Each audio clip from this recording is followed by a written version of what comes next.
More than 300 kilometers off the coast of England, a team of modern adventurers penetrate the ocean's depths using the most sophisticated search equipment to uncover another of the world's famous shipwrecks. Join the sea hunters as they discover the final resting place of the ship that saved the Titanic survivors, RMS Carpathia.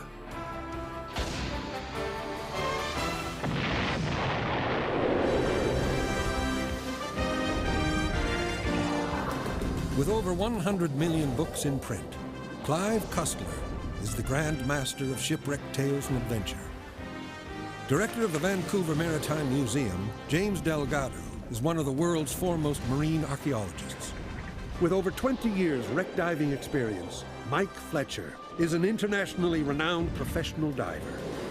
Leading the Econova dive team, John Davis has coordinated shipwreck searches around the globe. Together, they explore the planet's last frontier in search of true adventures with famous shipwrecks. They are the Sea Hunters.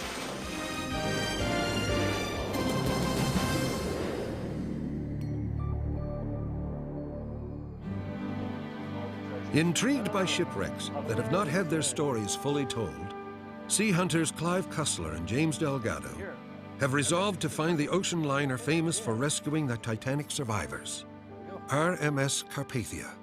Carpathia's story is a daring tale of heroism and bravery, played out in the face of great tragedy. On April 15, 1912, the world received news that the great ship Titanic had sunk with many lives lost. Of the vessels that answered her cries for help, only one arrived in time to rescue survivors: the Cunard-built passenger liner, RMS Carpathia. Carpathia's high-speed dash through the ice-filled North Atlantic and a rescue of hundreds of Titanic survivors was one of the largest open-sea rescues ever recorded, and remains a testament to the incredible courage of her captain and crew. Carpathia's glory was short-lived, however. Just 6 years later, fate would place Carpathia once more in the path of tragedy. It was during World War I on July 17, 1918. RMS Carpathia had been pressed into convoy service, carrying troops and supplies across the Atlantic to the raging war. Along this supply line, laying in wait, were sea hunters of a different breed: the deadly German U-boats.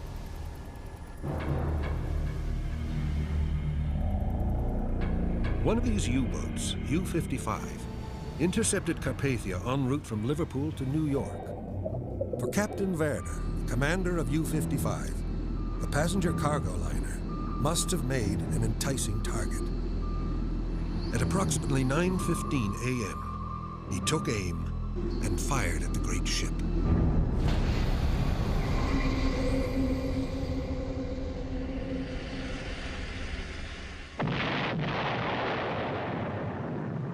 The first torpedo struck the engine room midships. 3 stokers and 2 firemen were killed. The second struck just aft of the first. Captain Werner repositioned U-55 and fired the death blow. With 3 mortal wounds, Carpathia at last succumbed. At 12:40 a.m., she sank to the ocean floor.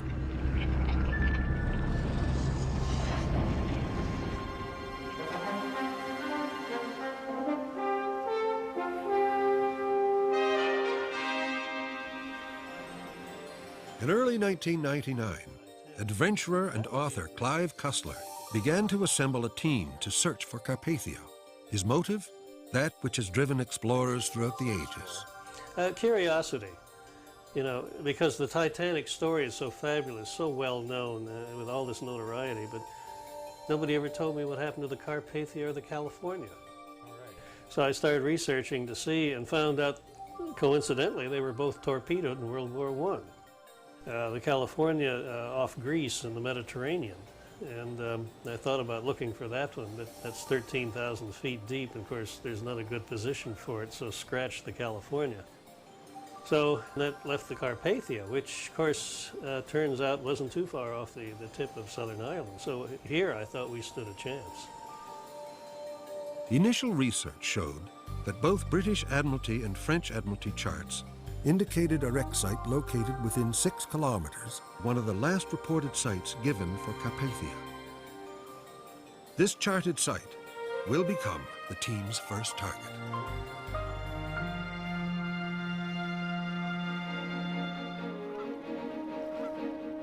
Shipwreck hunter Graham Jessup was enlisted to put a ship and crew together to find this wreck and attempt an identification.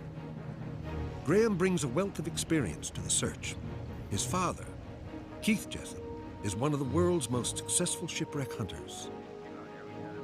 Once the site information was verified, the team boarded the Ocean Venture, captained by Gary Goodyear, for the sail out of Penzance, England. To reach the search area, they must head over 322 kilometers southwest into the open North Atlantic. Upon arrival at the latitude-longitude position indicated on the charts, the team began the arduous task of running grid lines over the site using the forward-seeking sonar. The forward-seeking sonar sends signals out in a sweeping arc in front of the ship to detect anything in its path. If it detects something, it will be displayed on the screen, and the captain can then head in the direction of the object. Another type of search equipment they will use is called side-scan sonar. The side-scan sonar scans the bottom out from the sides of the ship as it travels through the water. The signal that it generates is received and printed out, allowing the team to see a three-dimensional picture of the bottom. By traveling in carefully spaced parallel lines, the team can map out the entire search area and have a complete printout of any possible shipwreck sites. This is the daily work of sea hunters. Patience and an attentive mind are the skills required. The only thing that can shorten the time it takes to work the search grid is good luck and great information. After hours of scanning the search grid, the sonar has turned up a target. It lies in 160 meters of water, 11 kilometers east of Carpathia's last reported position. The long-range, low-resolution side scan creates an image that gives a good estimate of the target's dimensions, but does not provide much detail. After a careful assessment of the image, the team realized they have a wreck similar in size and shape to Carpathia.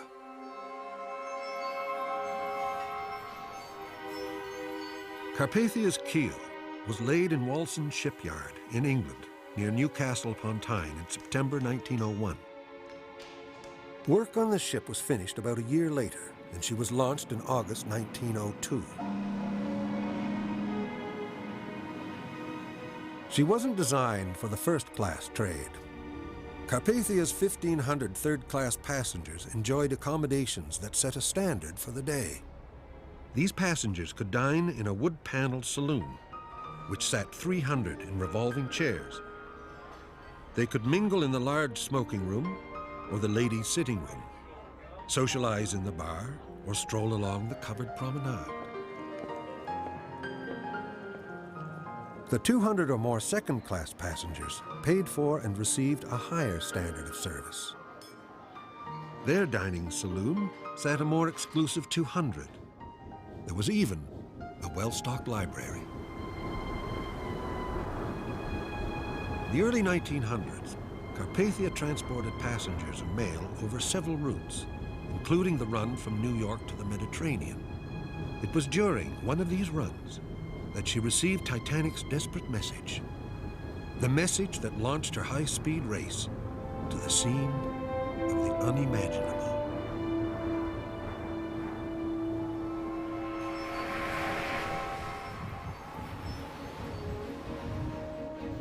The assessment of the side-scan image has convinced the team to deploy the Remote Operating Vehicle, ROV.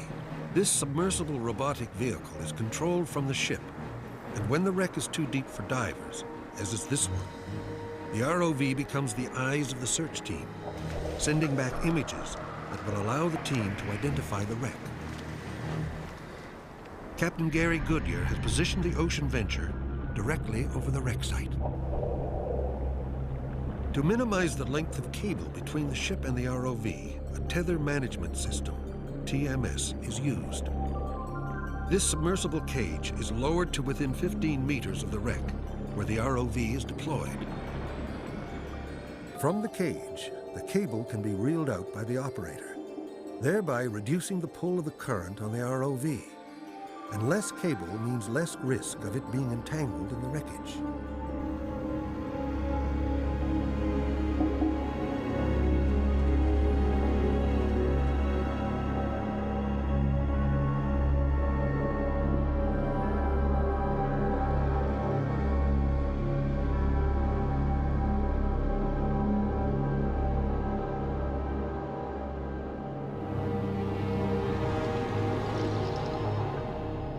The first images show a vessel which appears to be turned completely upside down.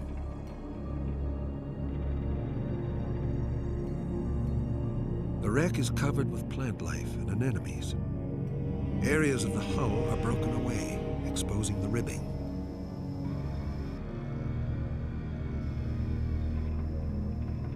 Lost fishing nets are ensnared in the wreckage, creating dangerous traps for the ROV. Gary is cautious.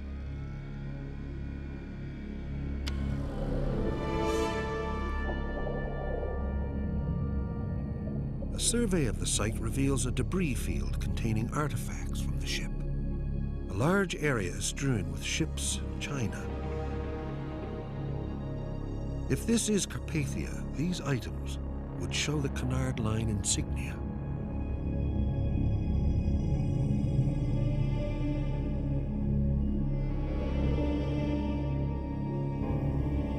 The markings on this dish, however, are inconclusive.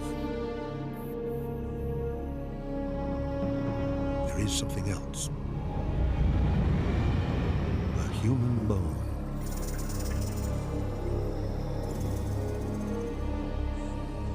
A gruesome indication that this vessel took someone to the bottom with her.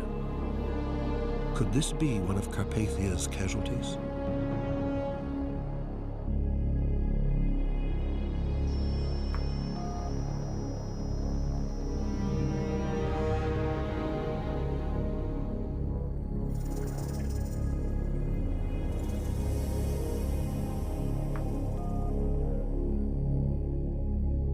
Traveling toward the stern, the team sees dual propellers, a feature similar to Carpathia, but not uncommon for a ship of this size. Circling the stern, it becomes clear that these are four-bladed propellers.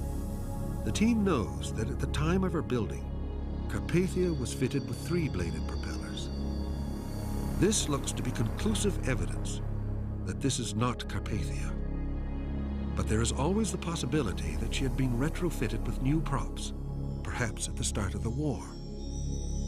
If this wreck is not the Carpathia, the question then becomes, what vessel has the team discovered?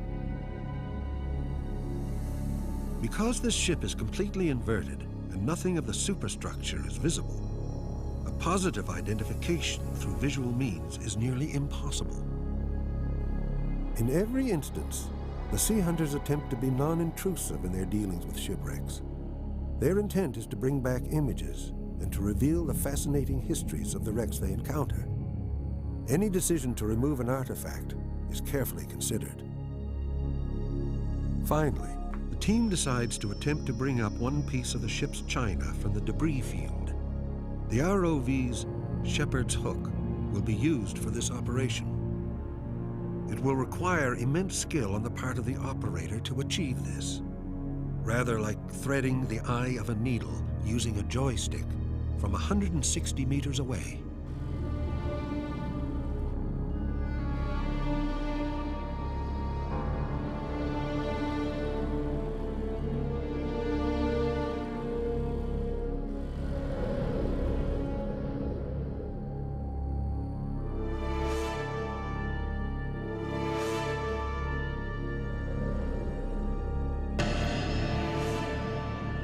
He's got it.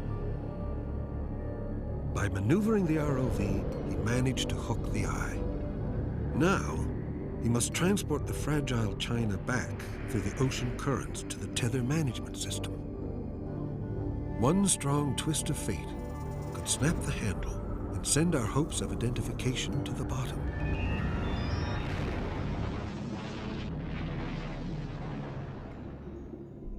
As the ROV is maneuvered back to the tether management system, the currents tug at the China, threatening to snap the fragile handle. Will it hold just a few more seconds?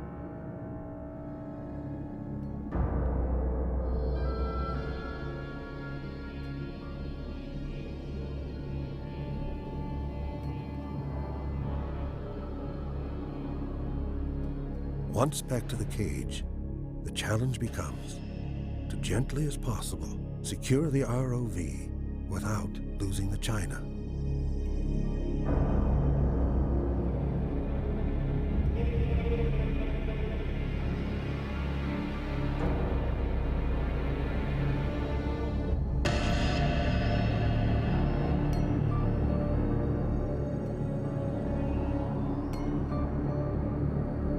He's done it.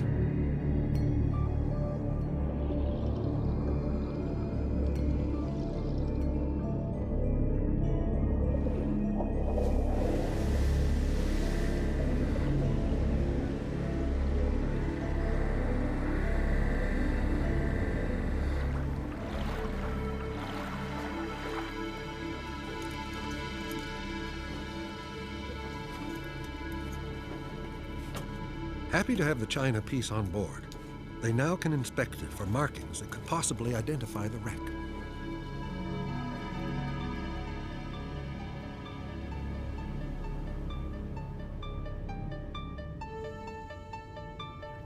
Well, John, it's a really nice looking gravy boat. I don't know if you can see there, John, but real fine detail in there. We've got the letters HAL, which seems to signify to me the Hamburg America line. We do have a little 28 in here, which could signify 1928. I don't know. I'm not an expert, but we'll certainly find out once we get back on shore. The wreck isn't Carpathia. The weather is closing in as the season winds to a close. Ocean Venture must return to port, where the team can more closely examine the China and determine its origin and how it wound up on the ocean floor. When they put the ROV down on this wreck, first thing we discovered was that the propeller blades, there were 4 of them instead of 3, as on the Carpathia. And then we pulled up a soup tureen, and when we cleaned it off and read the bottom, instead of Canard, it said Hamburg American Lines. And so when we researched out this ship, we found it was called the Isis, and it went down in 1936 in a terrible storm, killed all 35 of the crew. The only survivor was the cabin boy. But it was just a wreck that somehow slipped through the cracks and was swept under the carpet. Although finding the Isis is simply a footnote to the team's search for Carpathia, they can't help but think of that ship's last moments when huge waves crushed the vessel's bow and sent her to the bottom. Today, our sights are set on Carpathia, but we remember the long-forgotten tragedy of the Isis. We remember and confirm her position as a grave marker for the victims of this forgotten tragedy.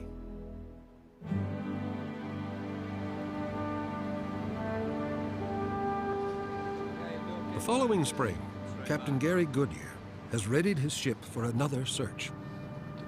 Econova expedition leader John Davis and dive coordinator Mike Fletcher joined Graham Jessup in Penzance, England, to resume the search for Carpathia. With the wreck on the Admiralty charts now identified as the Isis, the team looked to additional information that had been gathered regarding the final resting site of Carpathia. The research uncovered 3 independent reports of Carpathia's location when she was torpedoed. One from the U-boat U-55, one from the mine-sweeping sloop HMS Snowdrop, and thirdly, one from the Carpathia. Carpathia's navigator calculated in her logbook that the sinking occurred near the position 49 degrees 14 minutes north, 10 degrees 27 minutes west, when the HMS Snowdrop arrived to search for survivors of the sinking. Carpathia's position was calculated to be near the coordinates 49 degrees 12 minutes north, 10 degrees 33 minutes west, approximately 12 kilometers from Carpathia's stated position. The commander of the German U-55, Captain Werner, had used a 4x6 kilometer grid marking system, as was common to the German Navy. He reported that the Carpathia had gone down somewhere inside one of these rectangles, 11 to 15 kilometers north of the other two reported coordinates. Boxing the three positions in a search grid gives a 22 by 22 kilometer search area. That is 484 square kilometers. The work was planned to start in the northern quadrant of the search grid near the U-boat's reported position. Although this is a large area, it is a workable pattern with the right equipment and the right crew. After a 20-hour journey, the Ocean Venture reaches the area marked by the sub's coordinates. The side scan and magnetometer are dropped, and the team begins to run lines around the position reported by the U-boat. Okay, fish going over. The team mentally prepares themselves for a long search. The wreck is much like a needle in their 484 square kilometer haystack. It is a large area to search, but the team is confident that with a workable pattern, the right equipment, and patience, they'll find what they're looking for. It is this equipment and the careful observations of the Sea Hunter team which are required to uncover history and to reopen a doorway to the past. After 72 hours of running grid lines over the northern section of the search area, which encompassed the U-boat quadrant, the team has not come up with a single promising target. At this point, the team decided to steam to the southern portion of the search grid, the area which contains the Carpathia and Snowdrop positions, and to work the grid pattern to the north. After 12 hours of running lines, the sonars return a target. Finally, a hit. The magnetometer is indicating a large amount of ferrous metal within 5.5 kilometers of the final position given by HMS Snowdrop. Immediately, Gary Goodyear inspects the side scan recorder for a mark. Could this be Carpathia?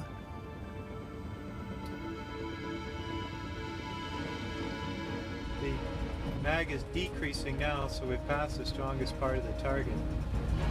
What I need to know is whether it's 3,300 or not 13,500. Yeah, you're going right beside it. See it on the side scan now. Yeah.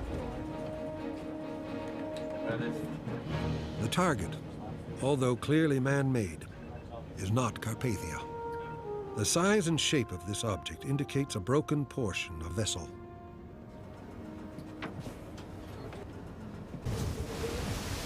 With a weather forecast of gale force winds, Captain Gary Goodyear decides to postpone the search and head Ocean Venture to the nearest port, Baltimore, Ireland.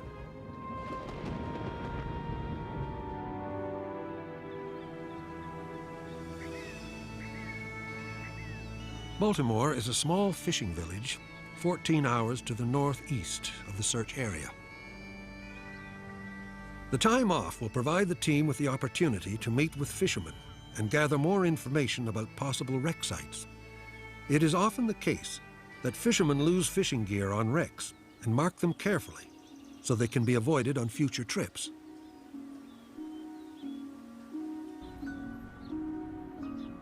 First mate John Mayo Evans and Graham Jessup speak with the local dive shop owner.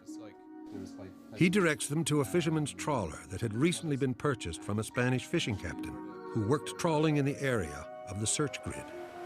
Fishermen's hookups can be important clues for shipwreck hunters. Fishermen take great pains to carefully mark on chart sites where they tear and lose their expensive trawling gear. For fishermen, these sites are to be avoided. For shipwreck hunters, they represent carefully recorded clues, which could represent the object of their search. In the navigational computer, the Spanish captain had programmed the locations of 28 bottom hookups in and around the Carpathia search area, which posed a hazard to the bottom-dragging trawler nets. Of the 28 locations, 17 fall within the search area. Some are likely to be shipwrecks. One of them may be Carpathia. So when you're ready, do you want me to just do starboard and port? Okay. While inshore, Mike Fletcher checks some of the side scan equipment to ensure it is working properly.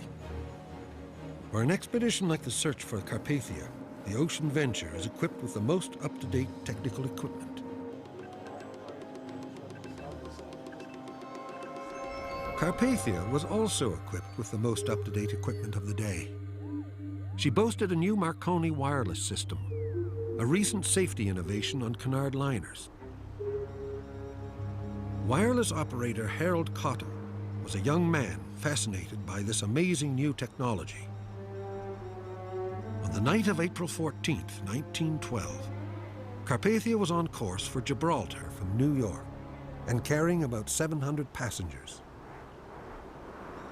Although it was after midnight and past the end of his watch, Cotton was listening to transmission from Cape Cod and called up the Titanic to inform them of messages waiting at this long-distance radio station. The message Titanic eventually returned was a desperate cry for help. Cotton received a Marconi standardized distress signal, CQD, popularly interpreted as "Come Quick, Danger," and information about the Titanic's dilemma. Titanic also sent out a new signal, SOS. The lone radio man raced to the bridge to deliver his message to unbelieving officers. He then barged into the captain's stateroom. Captain! Wake up! What is it? The Titanic, sir. It's sinking. Arthur Rostron was the 42-year-old captain of the Carpathia. He listened in astonishment as Cotton reported that Titanic was requesting immediate assistance. Of the ships known to be nearest to the sinking Titanic, Carpathia was one of the farthest away, but faster at her top speed than most of the others. Another ship, the Californian, was nearby, but did not respond. A third ship, the schooner Samson, was in the area and may have been seen by Titanic passengers, but actually ran from the scene. Samson had no radio and was in the area sealing illegally. Mistaking the Titanic flares for those of a government patrol boat, it fled and didn't find out about the tragedy until almost a month later. Rostron's decision to come to the aid of Titanic, although made quickly, was not made lightly. In setting a course for Titanic, he was placing his ship in grave danger. He steered Carpathia north, directly into the immense ice flow that had just claimed Titanic.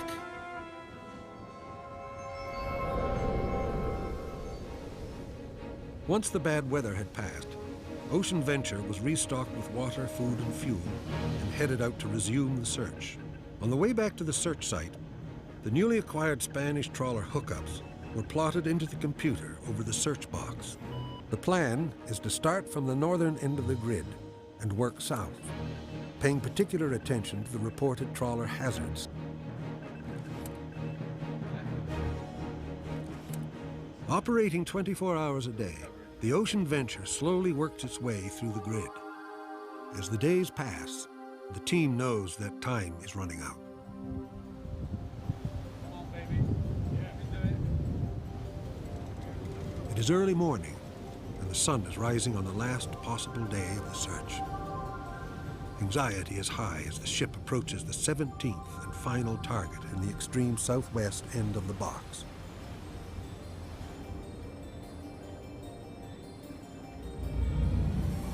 Then, a hit. You would not believe what went across on the sounder. We had the full 10 meters. Bang! And it stayed up and then went right back down? Yeah, it was a wreck. If ever I saw a wreck on a fish sounder, that was it. The magnetometer starts to climb. It climbs very high and then goes further, right off the page. Clearly, a large magnetic anomaly. the sonar paper begins to mark out the profile of a very large obstruction. It's clearly a shipwreck. Gary Goodyear takes approximate measurements of the obstruction. Its dimensions are close to Carpathia's. This newly discovered wreck is about 5.5 kilometers from the Carpathia's coordinates. It lies in about 160 meters of water, too deep for conventional diving, but within easy reach of the remote operating vehicle. The side scan and magnetometer are reeled in.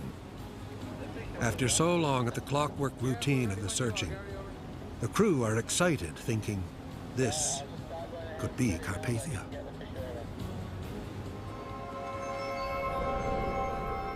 As Carpathia raced to the Titanic, anticipation crackled about the officers on the bridge. What would they find when they reached Titanic? Carpathia was 107 kilometers from Titanic's reported position. At a maximum speed of 14 knots, Rostron knew that it would take more than 4 hours to reach the Titanic. He needed more speed. All 3 shifts of stokers were called up. They shoveled coal until the needle on the steam gauge crept into the danger zone. The chief engineer hung his hat over the gauge while Rostron dodged icebergs and prayed.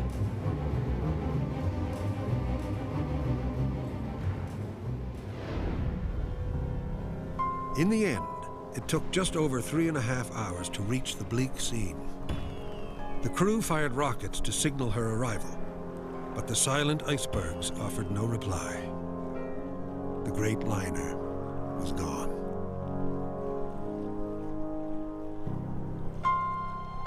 Then, in the distance, a green flare. Someone was still alive.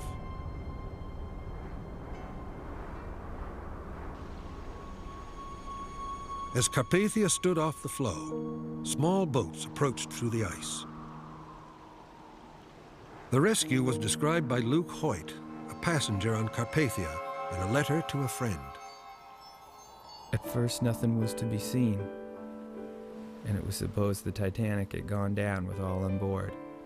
But soon appeared out of the dark of dawn, first one boat and the other, 18 in all, loaded with men, women, and children, and babies, most of them scantily clothed, some of the ladies in evening dresses, and the night so bitterly cold.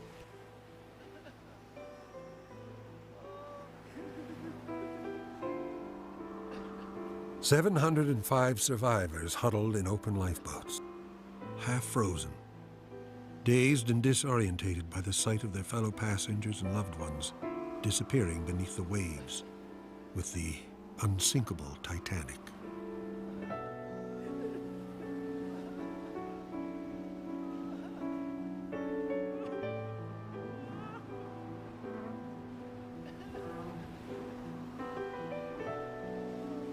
By 9 o'clock, all the boats in sight had been brought on board. A passenger who witnessed the rescue reported that the survivors were received by the crew without any fuss or confusion, owing to the marvelous discipline always prevailing on a Cunarder. Had help not arrived, they would have been doomed. Carpathia's heroic dash through the ice-strewn North Atlantic saved them all.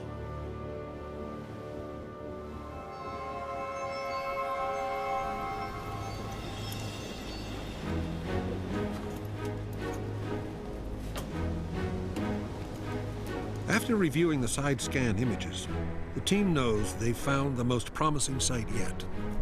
The next step is to put the ROV in the water to bring back images that will identify the wreck. The Ocean Venture is positioned over the site and the ROV readied and launched. Everyone is concerned about weather and time.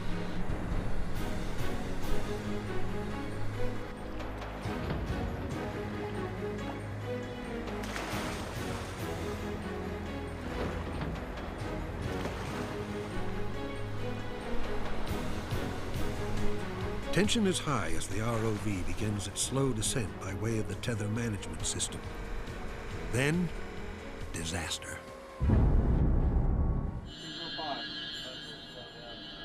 Just seconds after the ROV is launched, the crew detects a malfunction in the video system. It isn't long before the ROV crew confirms that there is a break in the umbilical cable and that cold salt water is causing electrical shorts in the delicate wiring. What's worse is that this problem can't be fixed on board. The cable will need to be replaced. There will be no video images today and no final identification of the wreck. Not on this voyage. The team, excited by the find, but disappointed at leaving the job unfinished, leaves the site to head back to shore.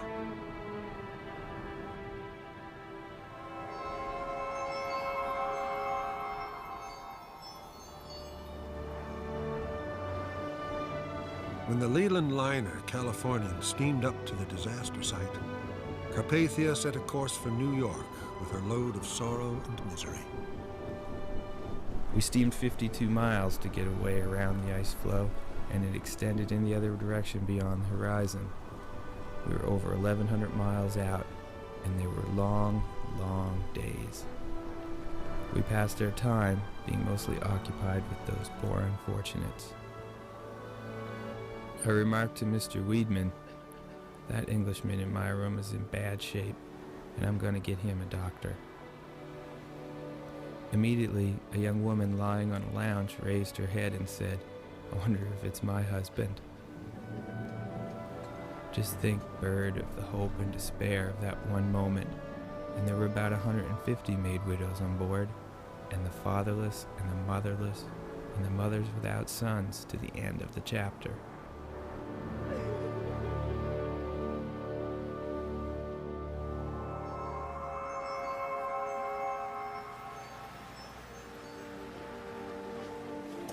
It took until the fall of 2000 to gather everyone together and return to the site of what the team all hoped was the Carpathia wreck. During the summer, an upgraded ROV system was installed on the Ocean Venture. Gary Goodyear will operate the ROV. The team is ready to survey the site. As it descends, the first images he sees are of the Ocean Venture's unique vertical propeller blades. The video system seems to be working well.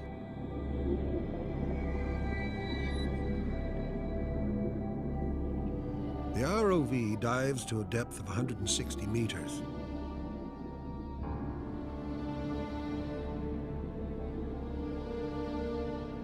Through the silt and sediment, the bottom appears.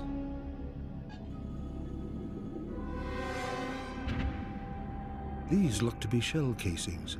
They could be from Snowdrop, as it was chasing a sub, firing its 4-inch gun.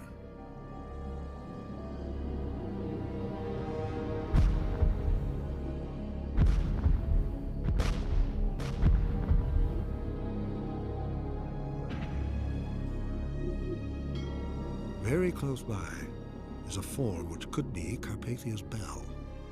Its true identity is obscured by vegetation.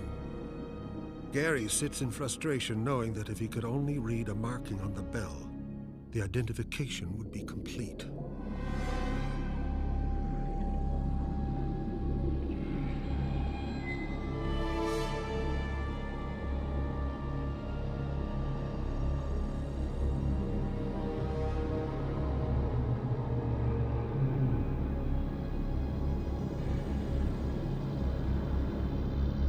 He inches the ROV up the side of the vessel to a hatchway.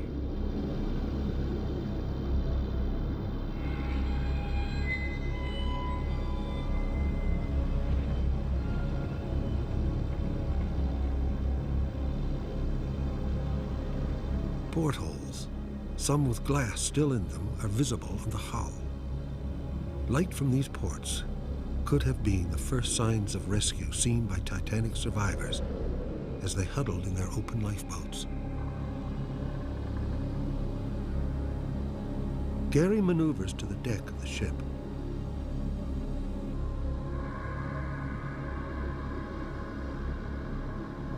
Here he sees dozens of trawl nets entangled in the wreckage.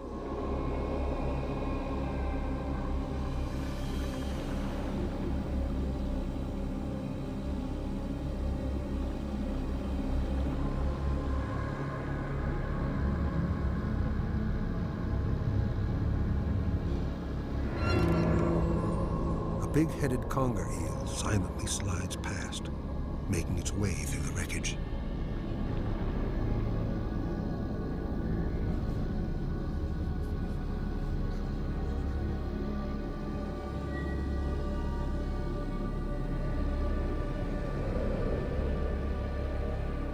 Arriving at the stern of the ship, Gary sees the outline of a propeller. Does it have 3 blades?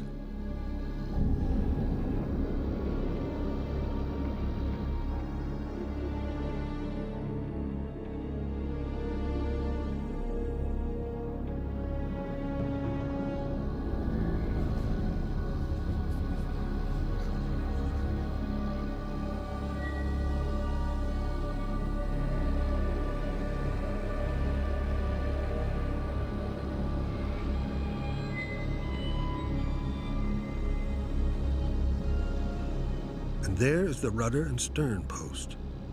All are distinguishing marks that will help James Delgado confirm the wreck's identity.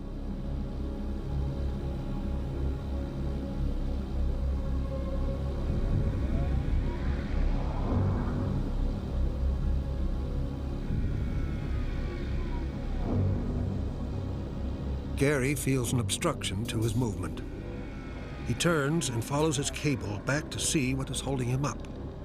Hooking the ROV cable at 160 meters is serious business, as there is no way to humanly unhook it.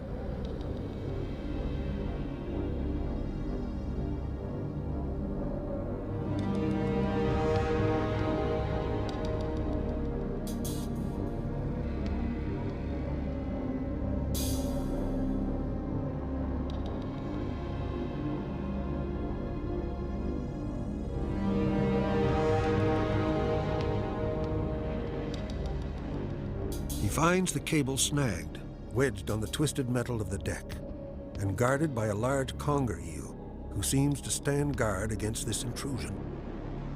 Somehow, he has to unhook it if he is to retrieve the ROV. With much skill, Gary maneuvers the ROV around in an attempt to free the umbilical cable from the snag. It seems as if the wreck doesn't want to let go, doesn't want to give up these images after more than 80 years of solitude.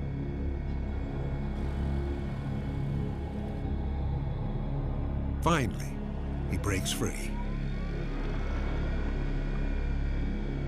The ROV rises to the surface, bringing home the images the team hopes will confirm that they have seen the Carpathia once more after 8 decades of seclusion.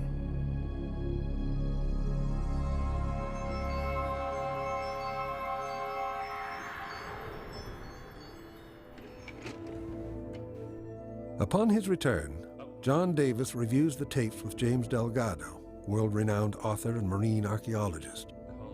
The question is, will James be able to definitively confirm that this is Carpathia?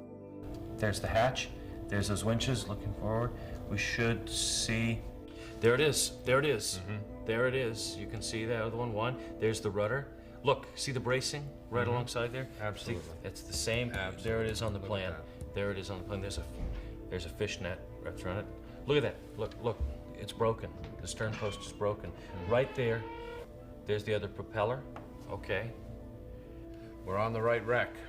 Well, I think we are, and I'm glad that we've been able to do it, archaeologically, and not just say, oh, we're in the right spot. That's got to be it. But doing it piece by piece, systematically, as scientists, that works. I think we've got an identification that's going to stand up. Great.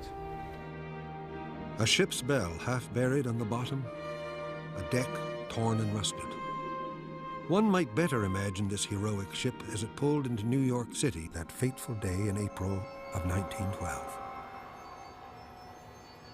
It took 4 days for Carpathia to reach New York. Carpathia brought home the first eyewitness accounts and the only survivors in this tragic drama. 3 victims perished after their rescue. After a short service, each was returned to the sea. One of the survivors was a Marconi operator who sent several of Titanic distress signals, Mr. Harold Bride. In the months and years that followed, Carpathia and her crew were given all manner of awards and accolades. Cabinets were set up on Carpathia near the purser's office to house the various medals, cups, and mementos, commemorating the ship's gallant role in the rescue of the survivors of the Titanic disaster. It's quite an honor. I'd like to introduce Dr. Clive Cussler, noted author and also noted sea hunter, one of his terms, who will carry on the story. Dr. Clive Cussler.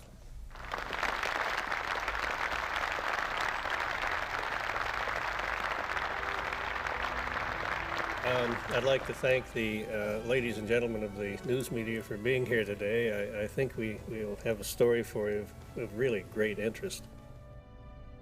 Much has been said about the Titanic, but the story cannot be fully told without the story of the Carpathia, the ship that raced through icebergs to rescue the survivors from the Titanic. The efforts of Clive Cussler and his team of sea hunters searching the North Atlantic for Carpathia lasted nearly 2 years. And through skill, luck, and perseverance, the search for Carpathia was successful. The finding of this wreck is, in a way, another medal, another award, a remembrance of the daring and valor of Carpathia, her captain, and her crew. Knowing this, the Sea Hunters team will now go on to search for other great shipwrecks.